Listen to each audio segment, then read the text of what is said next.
Hand photo frame design को बनाने के लिए सबसे पहले हम कैनवा को ओपन कर लेंगे। अगर आपके पास कैनवा प्रो नहीं है तो आप 1 मंथ के लिए कैनवा प्रो फ्री भी यूज कर सकते हैं। कैनवा में एक न्यू प्रोजेक्ट ओपन कर लेना है।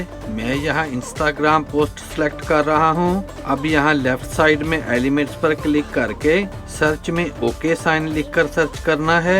यहाँ से फोटो को सिलेक्ट कर लेना है।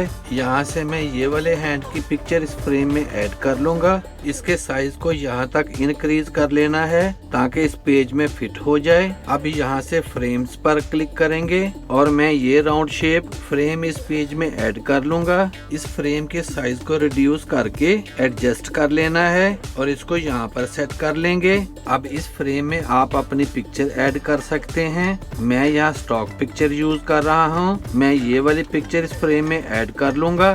फिर ऊपर शेयर पर क्लिक करेंगे, फिर डाउनलोड पर क्लिक करना है। यहाँ से ट्रांसपेरेंट बैकग्राउंड को टिक कर लेना है और इसको डाउनलोड कर लेंगे। जब ये फाइल डाउनलोड हो जाए तो यहाँ से इसको सिलेक्ट करके डिलीट कर देंगे और इस पेज में जो पिक्चर हमने डाउनलोड की है मैं उसको इस फ्रेम में ड्रैग कर लूंगा। बैकग्राउंड रिमूवर टूल को यूज करके इसकी बैकग्राउंड रिमूव कर लेंगे। अब मैं इस पिक्चर को थोड़ा सा नीचे से क्रॉप कर लूंगा और इसके साइज को इंक्रीज करके यहाँ पर सेट कर लेना है। अब हमने सर्च में सनसेट लिखकर सर्च करना है। यहाँ से फोटो को सिलेक्ट कर लेंगे और मैं ये वाली पिक्चर यहाँ ऐड कर लूंगा।